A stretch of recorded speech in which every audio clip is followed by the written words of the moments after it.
മിശിഹായിൽ അനുഗ്രഹീതരായവരെ, ദിവ്യകാരുണ്യ ഈശോ ഈ ദിവസം നിങ്ങളെല്ലാവരെയും സഹായിക്കുകയും സംരക്ഷിക്കുകയും പരിപാലിക്കുകയും ചെയ്യട്ടെ എന്ന് പ്രത്യേകമായിട്ട് പ്രാർത്ഥിക്കുകയാണ്. കർത്താവിൻ്റെ സംരക്ഷണം നിങ്ങളുടെ കൂടെയുണ്ടായിരിക്കട്ടെ. ഈ ദിവസത്തെ നിങ്ങളുടെ അധ്വാനങ്ങളെ അവിടുന്ന് ആശീർവദിക്കട്ടെ. നിങ്ങളുടെ കുടുംബങ്ങളിലേക്ക് കൃപയൊഴുകട്ടെ. നിങ്ങളുടെ മക്കളെ അവിടുന്ന് തൊരട്ടെ എന്ന് പ്രത്യേകമായിട്ട് പ്രാർത്ഥിക്കുന്നു.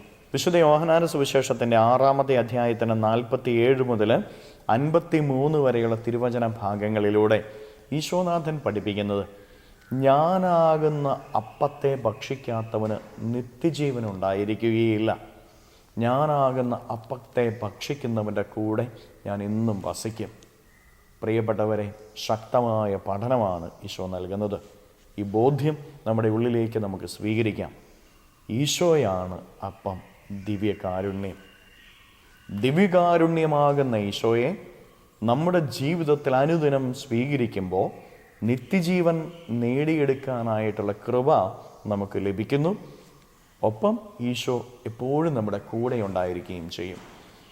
അനുദിന ജീവിതത്തിൽ ബലിയർപ്പിച്ച് യോഗ്യതയോടെ ഈശോയെ നമ്മുടെ ഉള്ളിലേക്ക് നമ്മൾ സ്വീകരിക്കുമ്പോൾ ഈ ലോകത്തിൽ നിന്നുണ്ടാകുന്ന തിന്മകളെ എതിരിടാനുള്ള കരുത്ത് നമുക്ക് ലഭിക്കുകയാണ്. കാരണം നമ്മിൽ വസിക്കുന്നതും നമ്മുടെ ഉള്ളിലായിരിക്കുന്നതും സർവശക്തനായ ഈശോയാണ്. ആ ഈശോ പാപത്തിൽ നിന്ന് നമ്മെ തടഞ്ഞു നിർത്തും. ഈശോ നമ്മുടെ ഉള്ളിലുണ്ട് എന്നുള്ള ബോധ്യം ഓരോ നിമിഷവും നമുക്കുണ്ടായിരിക്കണം. യോഗ്യതയോടെ വേണം ദിവ്യകാരുണ്യത്തെ സ്വീകരിക്കാൻ. ദിവ്യകാരുണ്യ ഈശോയെ സ്വീകരിച്ചതിന് ശേഷം നമ്മുടെ ജീവിതത്തിൻ്റെ വഴികളിലേക്ക് നമ്മൾ ഇറങ്ങുമ്പോൾ എപ്പോഴും ഈ ഒരു ചിന്ത നമ്മുടെ ഉള്ളിലുണ്ടായിരിക്കണം.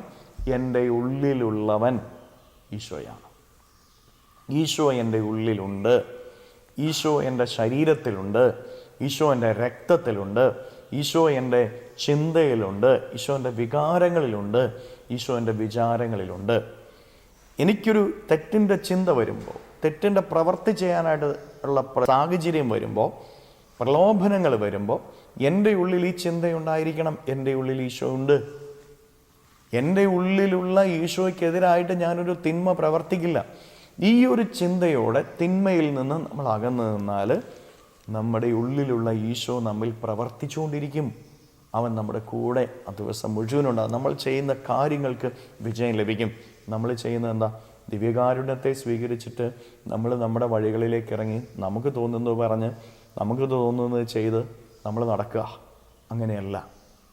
ഉള്ളിൽ ഈശോ ഉണ്ട് എന്നുള്ള ബോധ്യത്തോടു കൂടെ വേണം നമ്മൾ കടന്നു പോകാൻ.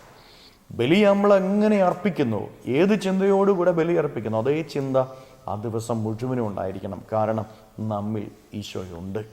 ആ ബോധ്യം ഓരോ ദിവസവും ദിവ്യകാരുണ്യത്തിന് ശേഷം നമ്മിൽ ഉണ്ടാവട്ടെ.